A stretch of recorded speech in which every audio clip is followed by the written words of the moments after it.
Okay, I'll just show you how to delete a mobile from the Bluetooth audio system in this 2021 Ford Transit.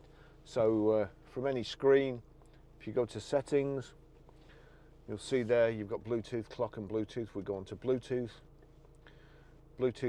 Now if you're having problems connecting or streaming music, make sure that that is switched on like so, and you've got that menu.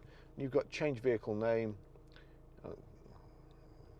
add Bluetooth device, view devices. We'll click on view devices and you'll see there Barry's iPhone 13 Pro. That's the one we want to delete. Click on that. You can either connect or remove it. Remove Barry's iPhone 13 Pro, yes. That's it, gone.